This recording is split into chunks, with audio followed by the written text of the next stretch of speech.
believe that a harm against any one of us is a harm against all of us. Reminding people that they are not alone and that we are all watching. Kamala Harris, for the people.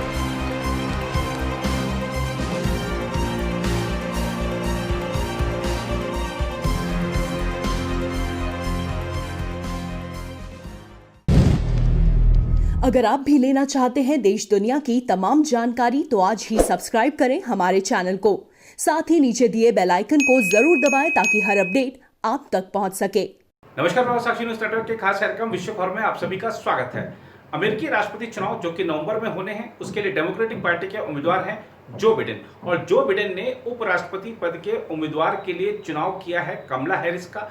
Kamala Harris भारतीय मूल की महिला है और बहुत जुझारू प्रतिभाशाली हैं और अपने विभिन्न पदों पर काम करते हुए उन्होंने अपने आप को साबित किया है कि चाहे मानवाधिकारों से जुड़ा मुद्दा हो, चाहे प्रशासन से जुड़ा मुद्दा हो, वो हमेशा काम में हम बेस्ट रहती हैं, बेस्ट करके दिखाती हैं। क्या उपराष्ट्रपति बन पाएगी कमला हैरिस, इसको लेकर भी सवाल इसलिए हैं। हालांकि सब कुछ निर्भर करेगा राष्ट्रपति चुनाव के परिणामों पर। परिणाम क्या होंगे नवंबर में पता लगेगा, लेकिन कमला हैरिस को लेकर भी राजनीति शुरू हो गई है। डोनाल्ड ट्रंप जो कि राष्ट्रपति हैं, उन्होंने कहा है कि कमला हैरिस ने जो बिडेन का जितना अपमान किया है उतना किसी ने नहीं किया, और अब जो बिडेन ने उन्हीं का चुनाव कर लिया है उपराष्ट्रपति पद के लिए। तो इसको लेकर सवाल उठाए जा रहे हैं। आज के इस कार्यक्रम में हम आपको कमला हैरिस के राजनीतिक सफर, पारिवारिक सफर पर एक झलक दिखाएंगे कि किस तरीके से वो चुनौतियां पार करते हुए यहाँ तक पहुंची हैं। आइए शुरुआत करते हैं। भारतीय मूल की कमला हैरिस ने उपराष्ट्रपति पद के लिए टिकट हासिल कर इतिहास रच दिया है। अमेरिकी चुनाव में डेमोक्रेटिक उम्मीदवार जो बाइडेन ने कैलिफोर्निया के सीनेटर कमला हैरिस को उपराष्ट्रपति पद के लिए अपना उम्मीदवार बनाया है। उपराष्ट्रपति पद की टिकट पाने वाली कमला हैरिस पहली एशियाई अमेरिकी हैं। कमला हैरिस भारतीय मूल की अमेरिकी नागरिक हैं। उनकी मां श्यामा गोपालन हैरिस का जन्म चेन्नई में हुआ था और वह एक कैंसर शोधकर्ता थीं जिनका 2009 में निधन हो गया, और उनके पिता डोनाल्ड हैरिस जमैका के रहने वाले हैं जो फिलहाल स्टैनफोर्ड विश्वविद्यालय में पढ़ाते हैं। जब हैरिस और उनकी छोटी बहन माया हैरिस बहुत छोटी थीं तब उनके माता पिता अलग हो गए थे। हैरिस उपराष्ट्रपति पद की उम्मीदवारी हासिल करने वाली भारतीय और एशियाई मूल की पहली अमेरिकी हैं। वह डेमोक्रेट गेराल्डाइन फेरारो और रिपब्लिकन सारा पॉलिन के बाद एक प्रमुख पार्टी की पहली अफ्रीकी अमेरिकी और उस पद के लिए उम्मीदवारी करने वाली तीसरी महिला भी हैं। कमला हैरिस ऑकलैंड में पली बड़ी हैं। उन्होंने हार्वर्ड यूनिवर्सिटी से स्नातक की डिग्री ली है। इसके बाद कमला ने कैलिफोर्निया यूनिवर्सिटी से कानून की पढ़ाई की है। हैरिस सैन फ्रांसिस्को में जिला अटॉर्नी के रूप में भी काम कर चुकी हैं। वह 2003 में सैन फ्रांसिस्को के जिला वकील बनी थी। हैरिस ने साल 2017 में कैलिफोर्निया से संयुक्त राज्य सीनेटर के रूप में शपथ ली थी। वो ऐसा करने वाली दूसरी अश्वेत महिला थी। उन्होंने homeland security and government affairs committee, intelligence पर सेलेक्ट कमेटी, जुडिशरी कमेटी और बजट कमेटी में भी काम किया। हालांकि पिछले साल तक कमला हैरिस राष्ट्रपति पद के उम्मीदवार की रेस में थी, मगर समर्थन नहीं मिल पाने की वजह से इस रेस बाहर हो गई थी। जो बाइडेन ने अपने आधिकारिक ट्विटर हैंडल पर लिखा, ये बताते हुए मुझे गर्व हो रहा है कि कमला हैरिस को मैंने अपना उपराष्ट्रपति पद का उम्मीदवार चुना है। बाइडेन ने कमला को एक बहादुर योद्धा और अमेरिका के सबसे बेहतरीन नौकरशाहों में से एक बताया। उन्होंने अगले ट्वीट में कहा, जब कमला हैरिस कैलिफोर्निया की अटॉर्नी जनरल थी तब से मैंने उनको काम करते हुए देखा है। मैंने खुद देखा है कि उन्होंने कैसे बड़े बड़े बैंकों को चुनौती दी, काम करने वाले लोगों की मदद की और महिलाओं बच्चों को शोषण से बचाया। मैं उस समय भी गर्व महसूस करता था और आज भी गर्व महसूस कर रहा हूं जब वो इस अभियान में मेरी सहयोगी होंगी। देखा जाए तो अमेरिका की राजनीति में शीर्ष पद पर पहुंचने में भारतीय अमेरिकी समुदाय को लंबा वक्त लग जाता है, लेकिन कमला हैरिस ने बेहद कम समय में इतिहास रच दिया है। कमला हैरिस ने अपनी इस उपलब्धि पर कहा कि वह जो बाइडेन की तरफ से नामांकित किए जाने को लेकर सम्मानित महसूस कर रही हैं। उन्होंने कहा, जो बाइडेन अमेरिकी लोगों को एकता के सूत्र में बांध सकते हैं क्योंकि उन्होंने जिंदगी भर हमारे लिए लड़ाई लड़ी है। राष्ट्रपति बनने पर वह अमेरिका को हमारे आदर्शों के अनुरूप चलाएंगे। कमला हैरिस की उम्मीदवारी से भारतीयों में भी खुशी की लहर है क्योंकि उनकी जड़ें भारत से जुड़ी हुई हैं। कमला हैरिस की मां श्यामला गोपालन चेन्नई में पैदा हुई थी और 19 साल की उम्र में बर्कले यूनिवर्सिटी में शोध करने के लिए अमेरिका चली गई थी। श्यामला गोपालन ने अर्थशास्त्र के छात्र डोनाल्ड हैरिस से 1963 में शादी की थी। दोनों की मुलाकात नागरिक अधिकारों को लेकर एक प्रदर्शन के दौरान हुई थी। हालांकि 1970 में दोनों को तलाक हो गया था। गोपालन ने अपनी दोनों बेटियों को भारतीय और अफ्रीकी विरासत पर गर्व करना सिखाया। कमला हैरिस की उम्मीदवारी के ऐलान के बाद उनकी बहन माया हैरिस ने एक वीडियो शेयर किया है जिसमें कमला ने अपनी मां को प्रेरणा स्रोत बताया है। कमला हैरिस वीडियो में कहती हैं, मेरी मां एक आत्मविश्वास से भरपूर महिला थी, वो सांवली थी और उनका लहजा भारी था। कई बार लोग इसी वजह से उन्हें गंभीरता से नहीं लेते थे और उनकी इंटेलिजेंस को लेकर गलत धारणा बना लेते थे, लेकिन मेरी मां ने हर बार लोगों को गलत साबित किया। मेरी मां की जो शख्सियत थी और सपने देखने और पूरा करने का उनका जो यकीन था, उसकी वजह से ही मैं आज यहाँ पर हूँ। कमला हैरिस ने CNN को एक दिए इंटरव्यू में कहा कि अपनी भारतीय विरासत पर उन्हें गर्व है। कमला ने कहा था, मेरी माँ को अपनी भारतीय पहचान को लेकर बहुत गर्व था और उन्होंने हमें भी यही सिखाया। हम अक्सर भारत जाया करते थे। माँ के अलावा मेरे दादा PV गोपालन का भी मेरी ज़िंदगी पर बहुत प्रभाव रहा है। मेरे दादा भारत के स्वतंत्रता संग्राम सेनानियों में से एक थे। जब मैं मद्रास में अपने दादा के साथ मॉर्निंग वॉक के लिए जाया करती थी तो वह अपने दोस्तों के साथ राजनीति, भ्रष्टाचार और न्याय को लेकर चर्चा किया करते थे। मेरे व्यक्तित्व में इस पृष्ठभूमि का गहरा असर है। भारतवंशी होने के नाते भारतीयों को कमला हैरिस से काफ़ी उम्मीदें हैं। लोगों को ये भी उम्मीद है कि अगर कमला हैरिस अमेरिका की उपराष्ट्रपति बनती हैं तो भारत अमेरिका के संबंध और मजबूत होंगे। हालांकि एक बात ये देखनी होगी कि कश्मीर और नागरिकता कानून जैसे मुद्दों पर वह क्या रुख अपनाती हैं। कमला हैरिस कानून व्यवस्था और मानवाधिकारों को लेकर अपने सख्त रुख को लेकर जानी जाती हैं। कश्मीर में अनुच्छेद 370 के मुद्दे पर और मानवाधिकार को लेकर भी वह मोदी सरकार की आलोचना करती रही हैं।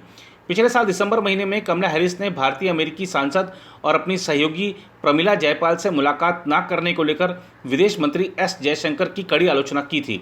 कमला हैरिस ने ट्वीट किया था, किसी भी विदेशी सरकार का ये बताना बिल्कुल अनुचित है कि कांग्रेस की बैठक में किन सदस्यों को बुलाने की अनुमति दी जाए और किसे नहीं। जाहिर है कि अगर कमला हैरिस उपराष्ट्रपति बनती हैं तो मोदी सरकार की नज़र इन पहलुओं पर भी रहेगी। तमाम भारतीय अमेरिकी जो बाइडेन और कमला हैरिस की डेमोक्रेटिक पार्टी के रुख को भारत विरोधी भी मानते हैं। आलोचकों का कहना है कि डेमोक्रेटिक पार्टी वामपंथियों और प्रगतिवादियों का गढ़ है जो कुछ मुस्लिम समूहों के इशारे पर भारत की आलोचना करता है। डेमोक्रेटिक पार्टी की ओर से राष्ट्रपति पद के उम्मीदवार जो बाइडेन ने चुनाव से पहले मुस्लिम अमेरिकी समुदाय के लिए एजेंडा प्रकाशित किया है, जिसमें उन्होंने कश्मीर में उठाए गए कदमों और CAA मुद्दे को लेकर भारत की आलोचना की। इसके उलट रिपब्लिकन पार्टी का प्रतिनिधित्व करने वाले राष्ट्रपति डोनाल्ड ट्रंप ने कश्मीर के घटनाक्रम पर धीमे सुर में सवाल उठाने के अलावा भारत के आंतरिक मामलों पर टिप्पणी करने से परहेज किया है। पिछले प्रशासनों की ओर से प्रतिबंधित हथियारों की पेशकश भारत को की गई और चीन के साथ हालिया सीमा गतिरोध में नई दिल्ली का खुलकर समर्थन किया। प्रधानमंत्री मोदी और डोनाल्ड ट्रंप एक साथ कई रैलियों में दिखाई दिए हैं। ह्यूस्टन में हाउडी मोदी कार्यक्रम में प्रधानमंत्री मोदी ने भारतीय अमेरिकी समुदाय से ट्रंप को वोट देने की भी अपील की थी। ऑब्जर्वर रिसर्च फाउंडेशन में शोधकर्ता और सेवानिवृत्त राजनयिक नवदीप सूरी का कहना है कि भारतीयों को कमला हैरिस के नामांकन से बहुत ज़्यादा उत्साहित नहीं होना चाहिए। नवदीप सूरी ने कहा है, भारत के साथ जब संबंधों की बात आती है तो मैं अपनी एक्साइटमेंट थोड़ा कम करना चाहूँगा। हमें ये नहीं भूलना चाहिए कि अमेरिका में जो भी शीर्ष पद पर आता है उसे सबसे पहले अमेरिकियों और अमेरिका के हितों को सर्वोपरि रखना होगा। जहां हम अमेरिका के साथ करीबी रिश्तों की संभावना को देखते हुए खुश हो रहे हैं, वहीं हमें ये भी देखना होगा कि कमला हैरिस मानवाधिकार के मुद्दों को लेकर सख्त हैं या फिर कई अन्य मामलों में उनकी राय भारत सरकार को परेशान करने वाली हो सकती है। वाशिंगटन के एक अन्य वरिष्ठ पत्रकार ने अमेरिका की मौजूदा रिपब्लिकन पार्टी की सरकार की तुलना में डेमोक्रेटिक पार्टी की सरकार शायद भारत के हक में ना हो, ऐसी बात भी कही है। हालांकि इमिग्रेशन और वीज़ा नियमों को लेकर कमला हैरिस मौजूदा ट्रंप प्रशासन के मुकाबले ज़्यादा लचीला रुख अपना सकती हैं, जिससे भारतीयों को फ़ायदा होगा। पिछले साल कमला हैरिस ने ग्रीन कार्ड की संख्या बढ़ाने वाले विधेयक को पास कराने की कोशिश की थी, हालांकि ये विधेयक पास नहीं हो सका। भारतीय अमेरिकी युवाओं में कमला हैरिस काफ़ी लोकप्रिय हैं। जो बाइडेन के मुताबिक कमला हैरिस के नाम के ऐलान के 24 घंटे के भीतर कैंपेन में $26 मिलियन यानी करीब 2 अरब का फंड इकट्ठा हो गया। भारतीय अमेरिकियों की चुनाव जीतने में मदद करने वाले एक एडवोकेसी ग्रुप इम्पैक्ट ने ऐलान किया है कि वह कमला हैरिस जैसे समान मूल्यों को मानने वाले उम्मीदवारों के लिए करीब $1 करोड़ का फंड जुटाएगा। इम्पैक्ट के एग्जीक्यूटिव डायरेक्टर नील माखीजा ने ट्वीट किया, हैरिस ने भारत अमेरिका के 2 लोकतंत्रों के बीच सहयोग को काफ़ी महत्व दिया है। वह कोई भी मुद्दा हो निष्पक्ष रहेंगी और इस रिश्ते की अहमियत को पहचानेंगी। अमेरिका के राष्ट्रपति डोनाल्ड ट्रंप ने अपने प्रतिद्वंद्वी जो बाइडेन द्वारा भारतीय मूल की कमला हैरिस का चुनाव उपराष्ट्रपति पद के उम्मीदवार के तौर पर करने के फैसले पर सवाल उठाया और कहा कि यह बेहद असामान्य और जोखिम भरा है। डेलावेयर में विल्मिंगटन में बाइडेन और हैरिस के साथ मंच साझा करने के बाद ट्रंप ने बुधवार को पत्रकारों से कहा, देखिए उन्होंने एक फैसला किया है, उन्होंने उनका चयन किया, मैंने उनको देखा है, मैंने देखा कैसे उनके चुनावी अंक काफ़ी नीचे गिरे और वह गुस्से में आ गई। बाइडेन का उनसे अधिक किसी ने अपमान नहीं किया, उन्होंने उनके बारे में काफ़ी गलत बातें कही। कमला हैरिस ने पिछले साल डेमोक्रेट की ओर से राष्ट्रपति पद का उम्मीदवार बनने के लिए एक डिबेट में बाइडेन की काफ़ी आलोचना की थी। ट्रंप उसी डिबेट का यहाँ पर संदर्भ दे रहे थे। भारतीय अमेरिकी मुसलमानों और सिखों ने भी भारतीय मूल की सीनेटर कमला हैरिस को उपराष्ट्रपति पद के लिए डेमोक्रेटिक पार्टी का उम्मीदवार चुने जाने का स्वागत करते हुए इसे पूरे समुदाय के लिए एक उल्लेखनीय सफलता करार दिया है। Association of Indian Muslim of America ने हैरिस को उनके नामांकन के लिए शुभकामनाएं दी और अमेरिका में कड़ी प्रतिस्पर्धा के बावजूद केवल 5 दशक के भीतर भारतीय अमेरिकी समुदाय की असाधारण सफलता की भी सराहना की।